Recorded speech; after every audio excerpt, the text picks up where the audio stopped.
so this is day 0 or day 1 of our project.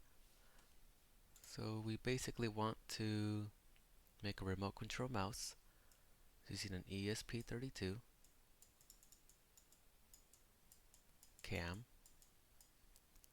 2 motors, and eventually we want to be able to use the camera to see and control remotely. So maybe like some kind of cloud service. I've heard the word IoT get thrown around. And for example, our phone is a control. So I did get a motor driver, or here's what I got so far. I got this motor driver, the TB6612. Got it with the headers, so I don't have to solder. Got 3 motors, the N20s. I got this kit, and this 9-volt to charge up this power supply. There we go. Yeah, so to start off, I think it'd be a good idea just to get used to this board is I want to plug in the ESP and attach an LED and a potentiometer so that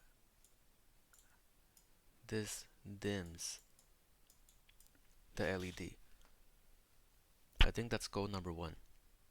This has to be on the breadboard. Power supply is right here. And we have to figure out a way to do this. I've never done this. I have no experience with this. This is just me experimenting. Yeah, so we're gonna have some fun. I got this video pulled up. Where is it? This video, which I think should help. You know, he's got the same stuff I do. And yeah, I guess goal number 1 is make this light turn on.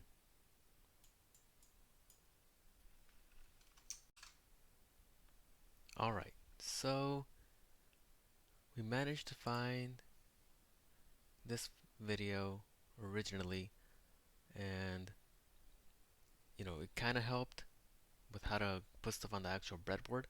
That was good. Now the other video that helped a lot was this one. So he has an ESP32, not CAM, and he goes through the whole process. I got a resistor, you know, got the LED plugged in exactly how he did it, and instead of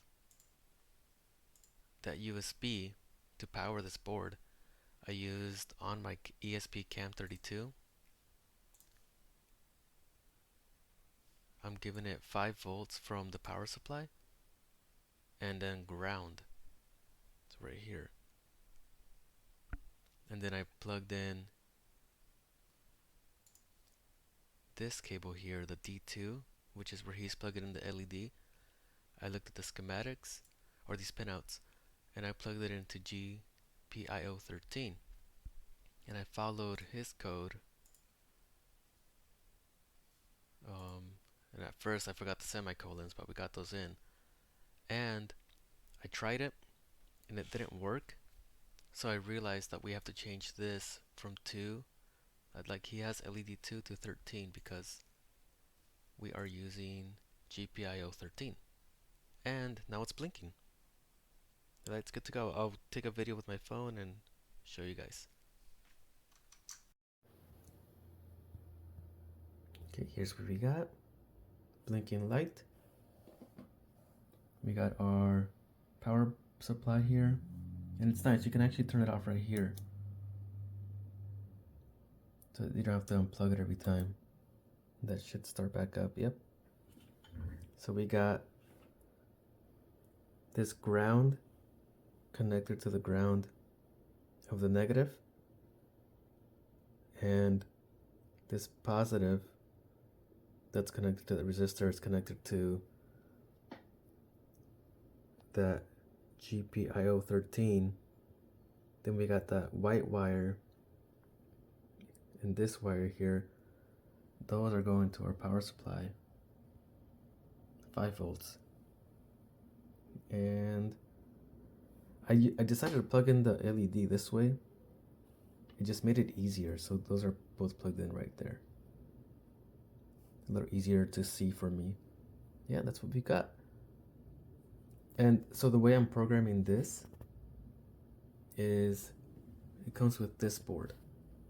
So I'm just having to take it off and on, and it's not a big deal. It's kind of nice to have this.